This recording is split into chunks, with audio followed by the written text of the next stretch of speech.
तो कीमतें इस तरीके से बढ़ती जब पैसे की सप्लाई ज्यादा होती है। तो अब जर्मनी की इकोनॉमी बहुत क्रिपल्ड हालात में है, तो जर्मनी ने यहाँ पे और पैसा छापना शुरू किया, और ये जो राइक्सटाग, ये जो बैंक था इनका, इन्होंने और पैसा प्रिंट करना शुरू किया, क्योंकि इन्हें लोगों की सैलरी भी देनी है, और भी तरह के खर्चे हैं, रिपेरेशंस अब देना शुरू करना पड़ेगा इन्हें। तो खैर बहुत बुरे हाल थे। तो यहाँ पे जब और करेंसी निकालते जा रहे हैं तो हम देखते हैं जर्मन मार्क इनकी करेंसी थी, ये छापते ही जा रहे हैं पैसा, तो पैसे की कीमत कम होती जा रही है, और करते करते 1 मिलियन 1 बिलियन के नोट छापे गए हैं। सोचिए, एक नोट 1 करोड़ का, एक नोट 10 करोड़ का, और ये अनएंडिंग गेम है। और इसके चलते क्या होने लगा कि जितने भी जर्मन लोगों की बची हुई जितनी भी सेविंग्स थी, ये सब सेविंग्स बिल्कुल हवा हो गई, पत्तों के जैसे उड़ने लग गए, कि सारी सेविंग्स खराब हो गई आपकी, जितना जिंदगी में आपने कमाया था। अब जब पैसे की कोई कीमत ही नहीं बची तो आपकी सारी सेविंग्स गई। तो यहाँ पे जो मिडिल क्लास था, इसके अंदर एक बहुत ज्यादा कॉम्प्लेक्स तो था ही था, नाराजगी गुस्सा था ही था, एक डर भी बैठता जा रहा है कि मिडिल क्लास अब गरीब क्लास होता जा रहा है। और प्राइसेस, हाल ये थे कि कीमतें हर 4 दिन में 2 गुना हो रही थी,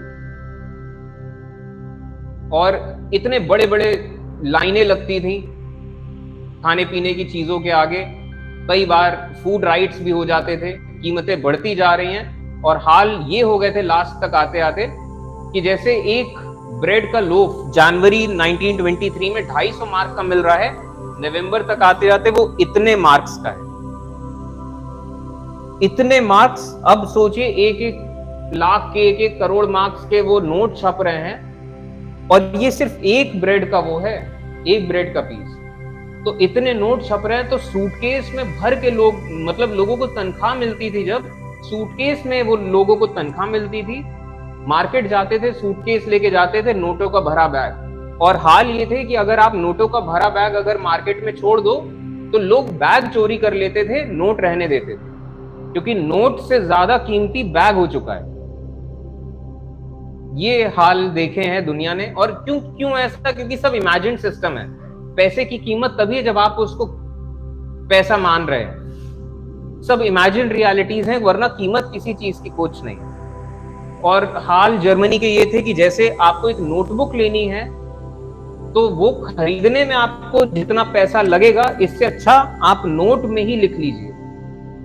तो स्कूलों के, ये सब स्कूलों के सीन है, बच्चे नोटबुक के बजाय नोटों में लिख रहे हैं, पैसे के नोटों में लिख रहे हैं, कुछ इस तरीके से पैसा ला रहे हैं, ट्रांसपोर्ट कर रहे हैं। ये हाल हो गए थे कि सुबह के टाइम में कीमतें कुछ और हैं, और शाम तक आते आते वही जो खाना आप खा रहे हैं उसकी कीमत और बढ़ गई है। इतना वॉलेटाइल हो चुका था, इतना पैसा छापा जा रहा था, क्योंकि पैसा इनको देना है। लोग इस तरीके से शोकेस बना रहे हैं, बच्चे खेल रहे हैं, नोटों की गड्डियां हैं। और हाल ये तक आ गए थे कि जैसे आग जलानी है तो लकड़ी खरीदना इतना महंगा पड़ेगा, इससे अच्छा नोटों को आप जला लीजिए, वो ज्यादा सस्ता है।